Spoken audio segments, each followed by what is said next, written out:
చెప్పుకుంటున్న వారు, మేము క్రీస్తు సహవాసానికి సంబంధించిన చెప్పుకున్న పేర్లు పెట్టుకున్నటువంటి వారు, ప్రభువు కోరుకున్నటువంటి ఆ నమ్మకమైన సహవాసానికి దేవుడు నన్ను చేర్చాడు అనే దానిలో మన నమ్మకత్వాన్ని రుజువు చేసుకోలేని పరిస్థితి. ఈరోజు నేను సంఘంలో చేరితే, నిజంగా ఒక సంఘంలోనికి నన్ను దేవుడు పిలుచుకుంటే, ఆ సంఘంలో నన్ను ఏర్పాటు చేస్తే, ఆ సంఘంలోకి వచ్చిన తరువాత నా ద్వారా దేవుడు ఏం కోరుకుంటాడో, నేను ఆ సంఘానికి ఏ రకమైన సంపూర్ణతలోనికి సిద్ధపరచబడగలనో 2 దఫాలుగా వినటానికి సిద్ధపడదాం. యూదా పత్రిక 1వ అధ్యాయము 23వ లేఖనాన్ని ఒకసారి మనం చదువుకుందాం. అగ్నిలో నుండి లాగినట్టు. అందరూ తీయండి, యూదా పత్రిక తీయండి. దొరుకుద్దా? మీకు ఒకే పేజ్ ఉంటుంది. అదే ప్రకటనకు ముందు ఉంటుంది. అది దొరకడమే చాలా కష్టం, ఎందుకంటే అంతవరకు వెళ్ళంగా మన బైబిల్ నలగదుగా. ఎక్కడ నలుగుద్ది అంటే 91వ కీర్తన దగ్గర బాగా నలిగిపోద్ది. మీరు బైబిల్ కళ్ళు మూసుకుని తిరగండి, 91 వస్తుంది. ఎందుకంటే అక్కడ పేజీలు ఇడిపోయినంత చదువుతాం దాన్ని.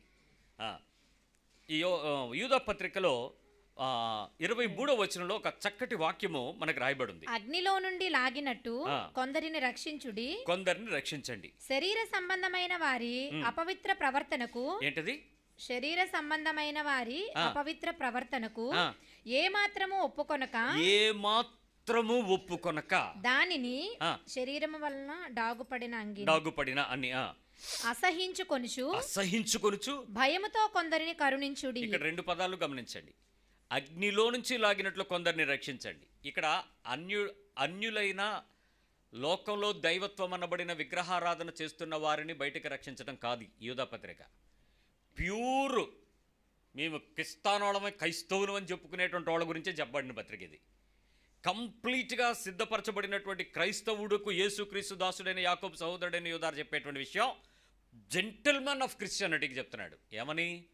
అగ్నిలో నుంచి వారిని లాగినట్లు వారిని లాగండి. అంటే క్రీస్తులో ఉండి కూడా, క్రైస్తవత్వంలో ఉండి కూడా తగలబడిపోగలిగినంత బలహీనులుగా ఉంటారు. తగలబడిపోవడం అనే పదం దేనికి వాడతాం? అగ్నిలో ఏమవుతాయి అవన్నీ? మనం అంత పుస్తకాలు రాయట్లేదులే, ఆహుతి అయిపోయినా అనే పదాలు, అందుకే తగలబడిపోతున్నాం అంటాం. కొంతమంది చేసే పనులు మనకు తెలుసు, ఆడు కాలిపోతాడని. ఎక్కడ కాలిపోతాడు? నరకంలో. అగ్నిలో నుంచి వెళ్ళిపోయేటువంటి క్రైస్తవత్వాన్ని సాధించుచున్న వాళ్ళలో నుంచి కొందరిని లాగండి. ఇంకా శరీర సంబంధమైన వారి అపవిత్ర ప్రవర్తనకు ఏమాత్రమును ఒప్పుకొనక. మళ్ళీ చెప్తున్నాను, శరీర సంబంధమైన అపవిత్రమైన ప్రవర్తనకు ఏ మాత్రము ఒప్పుకోకుండా దానిని అసహించుకొనుచు భయముతో కొందరిని కరుణించుడి. ఇక్కడ విషయం ఏంటంటే, ఆత్మీయ పరిణితి చాలా మందిని ఏ స్టేజ్లో తీసుకెళ్లదంటే, పాపాన్ని ద్వేషించండి, పాపిని ప్రేమించండి. బాగుంది, స్లోగన్ అదిరిపోయింది. సంఘంలోకి చేరిన తర్వాత పాపిని ప్రేమించండి ఆ పదం బైబిల్ చెప్పదు. ఇది లోకంలో ఉన్న వ్యక్తికి సంబంధించింది. ఆ స్లోగన్లు అవి తీసుకొచ్చి మీరు ఆత్మీయతకు అప్లై చేసుకుని అసహించుకోవాల్సినటువంటి విషయాన్నేమో మీరు ప్రేమించడం మొదలు పెడితే క్రైస్తవ తాగుబోతులు తయారవుతారు, క్రైస్తవ వ్యభిచారులు తయారవుతారు, క్రైస్తవ లోకానుసారమైన దురదృష్టమైనటువంటి దుర్లాభాపేక్ష కలిగిన బలహీనులు తయారవుతారు, మనస్సాక్షి కుతించుకుపోయినటువంటి దేవుని చిత్తానికి వ్యతిరేకులు తయారవుతారు. ప్రవర్తనను నీవు అసహించుకోవాల్సినటువంటి వారి యొక్క ప్రవర్తన విషయంలో వారి యొక్క అపవిత్రమైన ప్రవర్తనను అసహించుకోండి. వాళ్ళు చేసే పని కుక్క వెనక్కి తిరిగి ప్రతిసారి వద్దని చెయ్యనని ఒప్పుకొని ప్రార్థించి క్షమించి మానేసి మళ్ళీ తిరిగిపోతున్న కుక్క. మరి దాన్ని అసహించుకోవా? కుక్కని ఏమంటారు? అంటారా? చీ అంటారా? అది. సో ఆ అసహించుకునేది అంతగా అసహించుకోండి. ఏ విషయాలలో మీరు ఆ రకమైనటువంటి ఆ చెత్త ప్రవర్తన కలిగి ఉన్నారో దాన్ని అసహించుకోవాల్సింది. అయితే దాని సంబంధమైనటువంటి వాక్యానుసారమైన విశ్వాసంలోకి వారిని కరుణించేటట్లు భయముతో కొందరిని కరుణించాలట, కరుణించాలి. సో సంఘంలోనికి వచ్చేటువంటి వ్యక్తులలో ఈ అపవిత్రమైనటువంటి ప్రవర్తన కలిగిన, చెత్త ప్రవర్తన కలిగిన వ్యక్తులు ఉంటారు. దేవునితో ఉన్నట్లుగా కొద్ది గంటల్లో నటించేటువంటి మంచి నటనాకారులు ఉంటారు. భయంతో భక్తితో బతికే కొంతమంది ఉంటారు. నువ్వు నేర్చుకోవాల్సిన సహవాసం, ఆయన కుమారుని సహవాసానికి వచ్చిన తర్వాత నేర్చుకోవాల్సింది ఏంటంటే, నేను సహవాసంలోనికి చేర్చబడిన తరువాత, నా పదాలు శ్రద్ధగా వినండి. ఈరోజు సహవాసంలోకి, ఒక చర్చ్లోకి నేను చేర్చబడిన తర్వాత, ఒక కమ్యూనిటీ గ్రూప్లోకి చేర్చబడిన తర్వాత, ఓ ఫెలోషిప్లోకి చేర్చబడిన తర్వాత, ఒక సంఘంలోనికి చేర్చబడితే, ఒక సమాజంలోకి చేర్చబడితే, ఒక సహవాసంలోకి చేర్చబడితే, ఇంకా నువ్వు పేరు పెట్టుకున్న నీ బ్రాండ్ చర్చి, ఆ పేరు ఏదైనా పెట్టి దానిలోకి నేను వచ్చాను అని నువ్వు అనుకుంటే, దాని తరువాత చేర్చబడిన తరువాత నీ ప్రవర్తన ఏమన్నాను? చేర్చబడిన తరువాత నా ప్రవర్తన. జాయిన్ అయిన తర్వాత నీ లైఫ్, నీ నీ నీ శరీరంలో నుంచి బయటకు వస్తున్నటువంటి ప్రవర్తన, ఆ సహవాసము ద్వారా నా ప్రవర్తన. ఎక్కడ? సహవాసము ద్వారా సహవాసం ద్వారా నేను ఏమయ్యానో నాకు తెలియాలి. చర్చికి వెళ్ళాను, నేనేమయ్యానో ఇతరులు చెప్పడం పక్క పెట్టండి. ఇప్పుడు వరకు మన సాక్ష్యం ఎంతసేపు ఏంటంటే ఇతరుల గురించి మాట్లాడుకున్నాం.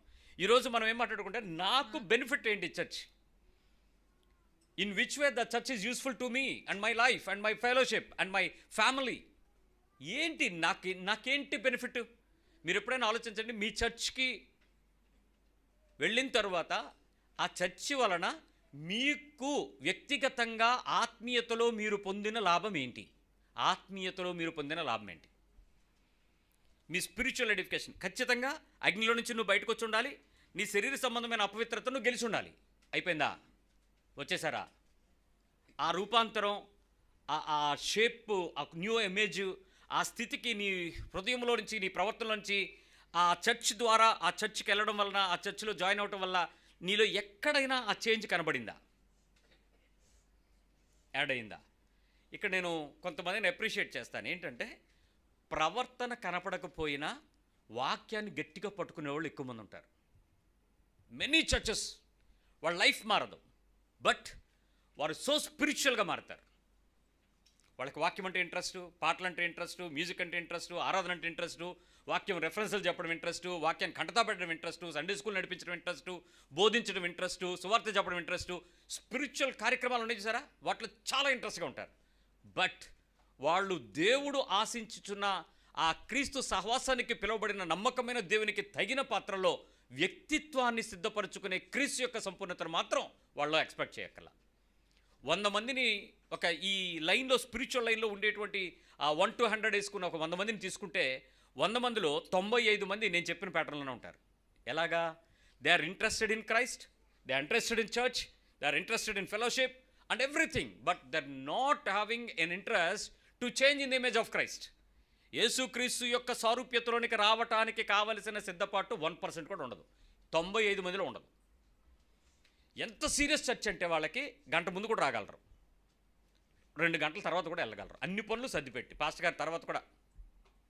బట్ జీసస్ ఏదైతే సహవాసంలోకి పిలిచి దేవుని దగ్గరకు వెళ్ళడానికి ఈ మనిషిని పట్టుకుంటే వెళ్ళిపోవచ్చు అని చెప్పుకోవడానికి నువ్వు మాత్రం ఉండవు. కుమారుని సహవాసాన్ని ఎందుకు పిలిచాడు తెలుసా? కుమారుడు వెళ్ళేటప్పుడు ఒంటరిగా వెళ్ళడు. ఆ కుమారుడి దగ్గరికి ఎవరైనా వెళ్తే ఖచ్చితంగా ఆయన తీసుకెళ్తాడు. ఇప్పుడు నీ దగ్గరికి ఎవరో ఒకరు వస్తారు, నువ్వు తీసుకెళ్తావా ఎవరైనా పరలోకానికి? అడగండి మీ పక్కల్ని. నువ్వు నన్ను నడిపించగలవా? నువ్వు నన్ను తీసుకెళ్ళగలవా? నీ దగ్గరికి వస్తాను, నీ సహవాసమే కదా, ఇదంతా ఒకటే చర్చ్ కదా, నీ చర్చిలోనే నీ దగ్గరికి నేను వస్తాను, నన్ను నువ్వు నీతో పాటు పరలోకం తీసుకెళ్తావని అడగండి ఎవరైనా. చర్చిలు నడిపించే వాళ్ళైనా అడగండి, ఫెలోషిప్లు నడిపించేవాళ్ళు, మీటింగ్లు నడిపించేవారు, ప్రేయర్సలు నడిపించేవాళ్ళు నన్ను అడగండి. మీరు దర్శనాలు చెప్పడం, ప్రవచనాలు చెప్పడం, కార్యక్రమాలు చేయటం ఏమొద్దు నాకు. నిన్ను పట్టుకుంటా, నీ దగ్గరికి వస్తా. నీ సహవాసానికి, కుమారుని సహవాసంలోకి వెళ్తే నేను పరలోకం వెళ్తానని ప్రభు దగ్గరికి వెళ్ళడానికి ప్రభు వారంటీ గ్యారంటీ ఇచ్చాడు. నీతో నేను వస్తాను, నువ్వు నన్ను తీసుకెళ్తావా? నువ్వు కూడా చర్చికి వెళ్తున్నావుగా, నువ్వు కూడా బైబిల్ చదువుతున్నావుగా, నువ్వు కూడా ప్రార్థన, భక్తి, విశ్వాసం అన్ని ఉపవాసాలు అన్నీ చేస్తున్నావుగా, తీసుకెళ్తావా? ఎంతమంది వెళ్తారు? నిజం చెప్పనా, క్రైస్తవులకి ఇళ్ళు ఎందుకు ఎవరంటే మీరు వెళ్ళరో వాళ్ళు నెలనెవరని.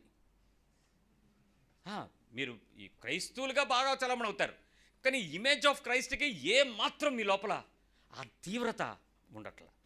అక్కడ నాకు చర్చికి వ్యక్తిగతంగా నేను కొన్ని పాయింట్స్ చెప్తాను. ఈరోజు టైము ప్రభు ఎంత అనుమతిస్తే అంతవరకు మీ మెసేజ్ని మీరు వినేంతవరకు 1కి 100 సార్లు వింటూ మీ హృదయాన్ని మార్చుకోవడానికి ప్రయత్నం చేయండి. ఇది నేను దుఃఖంతో చెప్తున్నటువంటి విషయాలు, నా జ్ఞానంతో ప్రదర్శించే మాటలు కాదు ఇవి.